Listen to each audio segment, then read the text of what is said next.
right, we saw the Texas Longhorns fall to Ohio State earlier today. The final score in that one was 14-7. Corey, I saw 33 different NFL scouts were here for this game, all intent on watching some of the top college prospects, some of the top NFL prospects in the future in the nation, and they did see that. These were two very talented teams on this field, but the game did not go the way the Longhorns hoped it would. What are you going to remember about this game? I think the biggest thing is this is definitely a learning curve for Arch Manning. You know, I think when you go against an experienced secondary that Ohio State had, of course you know Caleb Downs, but found out who Matthews Jr. is today with his interception on Arch. I think he saw different things throughout today that he didn't really expect to see or haven't seen because a guy in Matt Patricia coming down from the NFL really disguised a lot. And I think this is going to be a learning curve for Arch, but I mean, what better way to start the season than against probably the best secondary you face all year long? That's a good point. You mentioned some things that we haven't seen, things they hadn't seen on the field in the secondary, and things that fans of the Texas Longhorns haven't seen in a long time. UT opening the season with a loss. But what that has done is given the team a chance to see how this team will respond. Safety and All-American Michael Taft told us he knows what a bad team does after a loss and how that locker room looks and sounds. And he knows what he saw today. What he saw today was a resilient team, a tough team, and one that everyone believes will bounce back. And that was one of the key takeaways in the post-game press conference. There's so much more time, and we're going to play 15 more games, and we're going to be fighting for the top spot in the country in a few months. It's week one. We don't want to reach our full potential until January when we're playing for a national championship. So, I mean, we'll bounce back. It's a super long season. We're going to be fine. Like I said, we got work to do as a team and as an offense. But ultimately, like I'm getting on the plane knowing we're going to be a good football team. And so, hey, we didn't win tonight. That's the life of a competitor. We went for it in a tough place against a good team. But we'll get back on the horse and we'll play good football this season. I'm excited for Monday and Tuesday to get back because this isn't the end of our journey at all, and we have so much more football to play, and I think it's going to be an excellent run. I beat myself today. We beat ourselves, and I think we're going to look back and say, wow, we've improved a lot. Yeah, we heard it there at the very end. Arch Manning not happy with the offense. The defense, though, I thought looked pretty good. Corey, offensively, what did we see from this team today? I think you saw a bunch of young guys. I mean, to be honest, you got a bunch of young receivers going against, like I mentioned earlier, an experienced secondary. Not a lot of separation was made between the wingos. DeAndre Moore Jr. didn't get his first catch until the second quarter. Yeah. And only guy that really showed up was the guy who really hadn't played last year, but this is his first actual game time was Parker Livingstone. And so we've been hearing about Parker throughout the whole offseason, and now he scored the touchdown. He also went to Parker during that fourth down play. I think that says a lot, too, when you go to him in a clutch moment. And so that's what we found out about the offense, but also the offensive line. They're solid. I think they're very solid. They were able to run the ball efficiently, and, of course, he had that lapse on the final play. But other than that, they played a pretty good game. Yeah, I think it's important to highlight again those names that you mentioned. Arch Manning, Cedric Baxter, Quintravian Wisener, Ryan Wingo, Livingstone. These are some very big names on this offense. So if you thought this offense was going to be high-scoring, high-powered, and highly entertaining, chances are you left today's game highly disappointed. When we talked to the guys after the game, though, starting with head coach Steve Sarkisian, disappointment was not an emotion he was feeling. There was confidence, there was optimism, and there was hope for the future. Here's what head coach. A lot of credit to Ohio State. They played a really disciplined game. You know, 0 turnovers, only 2 penalties. They took advantage of their opportunities when they got them, so credit to them. You know, as far as we go, as we said coming into this game, you know, this game would serve as a really good measuring stick of where we were at, where we needed to improve, and the things that we were good at. You know, and I thought defensively we played a very good football game. It's unfortunate the first touchdown drive they have, we have 2 significant penalties. You know, we have the face mask penalty, and then we have the DPI. The face mask penalty, I believe, was on 3rd down. And that leads to the touchdown. And then, you know, we were offensively early on. I thought our plan was pretty good, you know, and we were playing physical football. Quite frankly, we just didn't quite have rhythm in the passing game yet, but we had a couple opportunities there to move it, and that didn't happen. We finally kind of woke up and started moving the ball, and you know, we don't score from the 1-yard line. We have another opportunity with a 4th and 3, I believe, from the 8 that we don't score on. and then inevitably they hit they hit the long pass, which we had really minimized the explosive plays, and they hit the long pass. But the one thing I was proud of coming out of this was our fight, our ability to go down and score. I think with 3:28 to go, to get a stop on defense, to get the ball back. With an opportunity to go tie the game, and we had a couple chances, and we just didn't quite make the plays we wanted to make. So, this is the first game of a long season, and I sat at SEC Media Days and said, I think the days of a national champion being undefeated are over. Especially when you play in games like this and you play in the conference we play in. So we've got an opportunity here over the next month to really clean some things up and to get ourselves in a great frame of mind to get ready for SEC play. I thought for the most part we handled this environment really well for a first game with a lot of new faces. I was proud of some guys who was their first time in real action, doing some good things for us. But we'll get better. We've got a good football team. That's a good football team we played today. We'll get better, and we'll be okay. Hey guys, raise your hand or go to you. Start up in the middle, Danny. Steve, what is your message to the guys about the untimely penalties, and what do you like about how y'all played on defense today? Yeah, I mean, again, I didn't see the play where we got the face mask on. You very rarely do you see face mask on a defensive player rushing the passer, so I have to look at that. I think we had 6 penalties for 50 yards. They had 2 for 15. The turnover margin, continues to hold true, and when it relates to winning and losing football games, it was 1-0. And they took the one turnover we had and they turned it into points. So that was a 7-point swing right there. The untimely penalties sometimes are unfortunate, and I'm sure there's some calls that they were saying should have been calls on us, and some other ones that, just like I'm probably going to turn in plays too that I think might have been penalties that didn't get called. So that's part of football. I thought our guys played hard on defense. Again, they were trying to control the game on the ground. We were kind of trying to do the same thing. I think both sides were trying to, be physical and keep the ball up inside. And for the most part, I thought we played really good. I thought, Jack Baumeister was a tremendous weapon for us today of pinning them deep, and something to look forward to down the road of the style of play that we can play with. So I was proud of the effort defensively. Thought we held Jeremiah in check as best we could, who's a fantastic player. But we got to score more points, at the end of the day. If we can hold a team like that to 14, we got to find a way to score 15. On your right, Dennis. Coach, what was it seemed like Arch settled in as the game went. Yeah. What was your basic assessment of him, and what do you think will be his biggest takeaway or two from this? Yeah, I think you hit the nail on the head. I do think he settled into playing, I think part of it sometimes when he gets hit a couple times, it helps him. He's one of those kind of guys, and so I think we learned a little bit that way of maybe incorporating a little more of his run stuff earlier in the game, where we waited a little bit into the second half. I think when that happened, I felt like he started really playing, and we saw some real flashes and glimpses of the type of player that he's going to become here. He's going to watch the tape and say, "Man, I wish this, I wish that." That's the life of a competitor. But I think there's a lot to hold on to of what the future is going to look like for Arch Manning here. So we're excited about that. Far left, Eric. Steve, both you and Arch spoke during preseason camp about the offense taking some time to find its rhythm. Just curious, and obviously you're in the midst of a loss, so you don't have everything right now. But what are 1 or 2 things that you get cleaned up, not just for SEC play, but for next week? Yeah, I just think that rhythm in the passing game was one of them today, and they've got an excellent secondary. If there's a strength on their team, granted the receivers are really good, but they've got an excellent secondary, and they've got a good scheme, and they've got a very smart secondary, and so they made Arch work. I thought at halftime, Arch having a chance to really sit and look at the tape and understand some of the coverages they were playing, I think that helped him into the second half and play. And so there's, we definitely can lean into that. And then ultimately, we had opportunities to score points, and we didn't. And so we got to keep digging into our ability to score when we have our opportunities to do so. And we got to make a couple throws, we got to make a couple catches, we got to make a couple better calls. But that's, like I said, those are things that are fixable for us, and I feel confident in that. On the right, Jeff. You said you learned about players and position groups today. What did you learn about your receivers after this game? Well, I thought Parker Livingstone, was what I was expecting. He's had a great spring, a great camp, showed up today.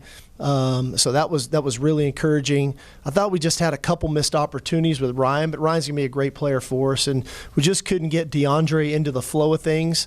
But I think Jack Endries is another really good player for us. Made a couple nice plays and was physical in the run game. From a receiver standpoint, I think we're going to be good. Like I said, that cohesiveness with Arch and those guys, I think, is only going to get better as we keep moving forward. In the back middle, Kirk. Steve, on the 4th and 9 play when you threw to Parker, was that the first option that you wanted Sark to do? On the touchdown? No, the one in the corner. Yes. No. That was we had kind of a man zone play on. We saw the pressure look, the man look. We changed the protection and got it blocked up. Ideally, the read really is Ryan and then Parker.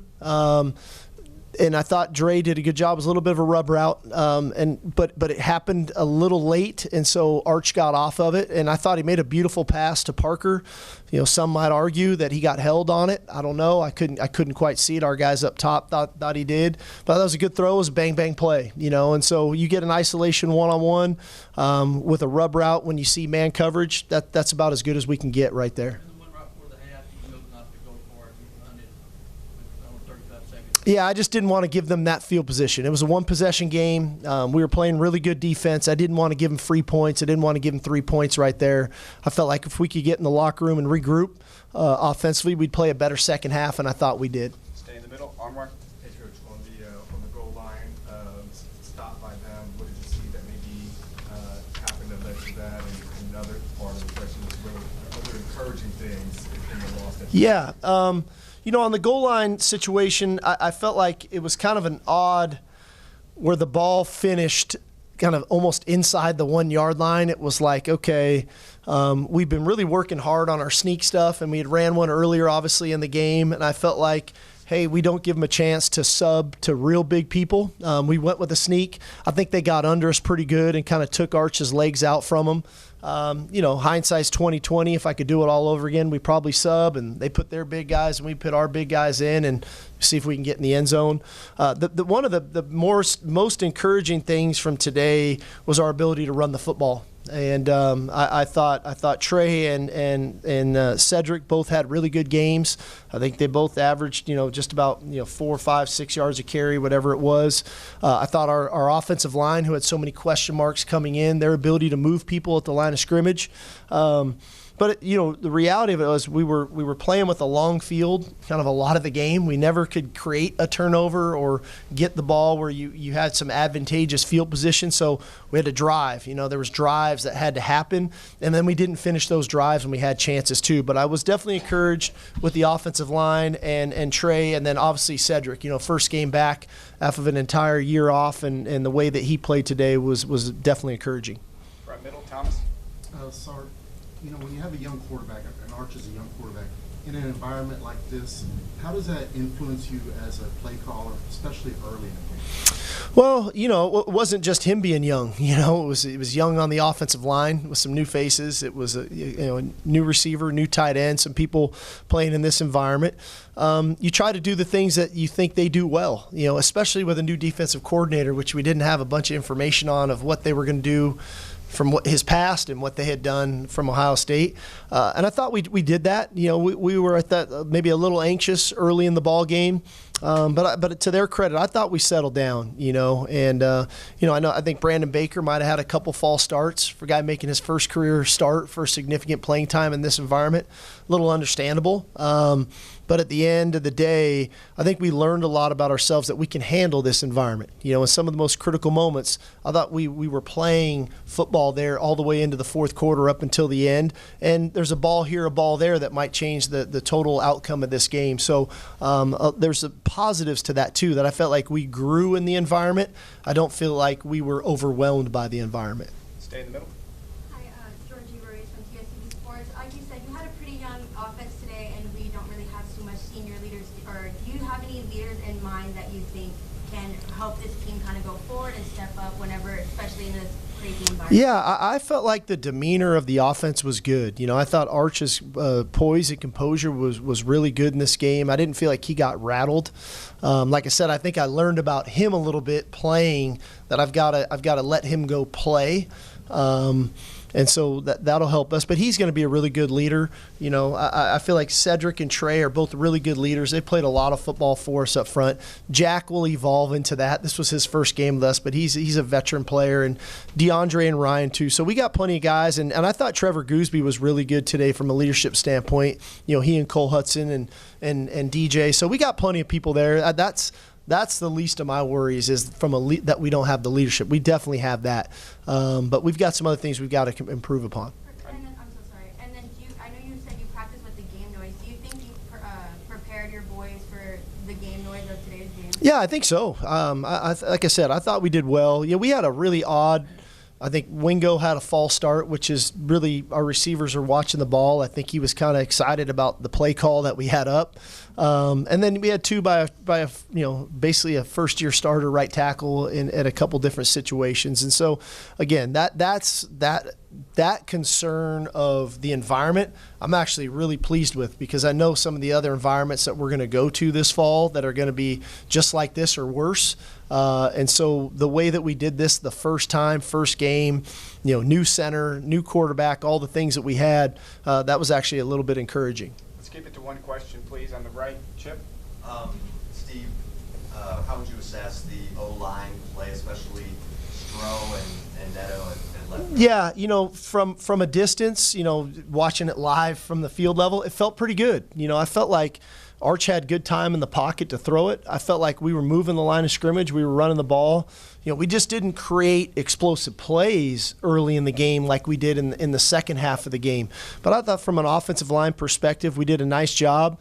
Probably the worst communication we had was on that fourth down at the very end, when we should have slid all the way to that free rusher, and we just had a lapse that didn't get all the way down the line to Brandon Baker. But all in all, I was pleased with those guys. We ran the football. I think we could have thrown it better than we did, but we didn't throw it.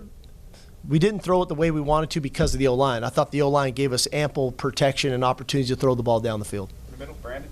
Yeah, I was just wondering, from a press box view, it just seemed like both defensive lines might be among the best in the sport. But what did you see on the field that really, I guess, probably frustrated both quarterbacks to where you kind of just, it was like one or two play good made a difference? Yeah, again, I think that they have a very good secondary, and I thought their ability to disguise coverages in the first half was at an elite level. I wouldn't say a good level, an elite level. And I think that starts with, they got Caleb Downs. He's very savvy. He's very smart. They're able to hold coverages, and whether it was a two-deep shell, rolling to one high, playing two deep, the variations of cover two they played against us, they minimized the explosive plays. They stayed on top. And really, that's what we did. We have a Michael Taff, Jelani McDonald. Those guys are savvy players, and we were able to do kind of both things there. I thought Manny Muhammad had a very good game for us. It's unfortunate, the one kind of shot they took on us, they made Carnell Tate makes a heck of a catch for a touchdown. But I thought both secondaries are good. Both fronts are good. These are two good teams, I wouldn't be surprised if we see them again, December, January down the road. The back left, Cedric. Hey, Steve, Arch settled in the second half.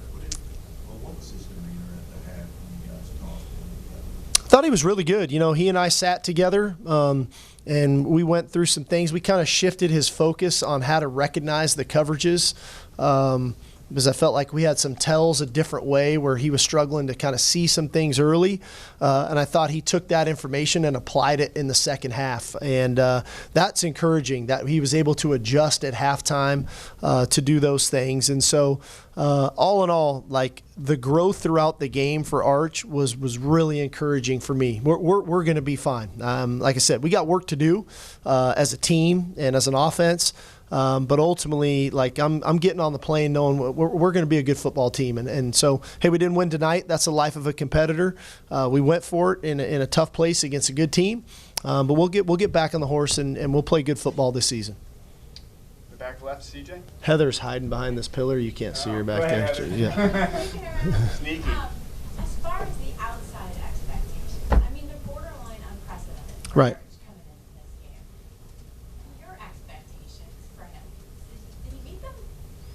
I mean, sure. I always want them to play better. That's a job of a coach, right? And our job is to try to find ways for all of our guys to play better. And so for Arch, the expectations were out of control on the outside. But I'd say let's finish the book before we judge it. Right? This is one chapter, and we got a long season to go play.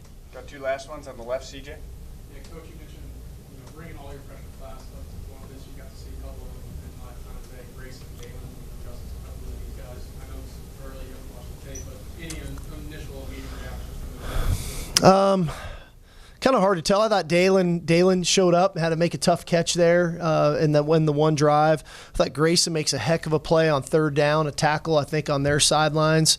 I know there was a few of those guys on special teams as well. So we'll look at the tape, but I just think it's important. We're going to be in these environments this season. Those guys are going to continue to develop, and a lot of these guys that didn't play today are going to be playing for us a month, 2 months, 3 months from now. And so I needed to expose them to this. I needed to expose them to the level of intensity in games like this. Now, hopefully, we can get some opportunities to get them on the field here over the next few weeks. But I needed them to see and feel what this was like. I needed them to see and feel how the veterans on the team prepared and their mentality going into a game like this, because it's a long season and it's going to be a physical grind in the SEC. And so just because a guy might not be a 1 or a 2 on the depth chart today doesn't mean he won't be one in a month, 2, 3 months down the road. Yeah. Steve, you said you learned some things about Arch that you may plan differently in the future as far as seeing him get hit. Was there a reason why you approached it with the plan that you did today going into this? I just felt like, hey, I was going to try to do some things that I felt like he was really comfortable with in practice. With the unknowing of how they were going to play us, and what they were going to do. And so I don't feel bad necessarily about the plan. Like I said, I think I probably would have incorporated him running the ball more earlier in the game, and maybe that would have settled him down more. But I think the things we had up, we felt good about. I think there's probably some throws in the first half if he could have back.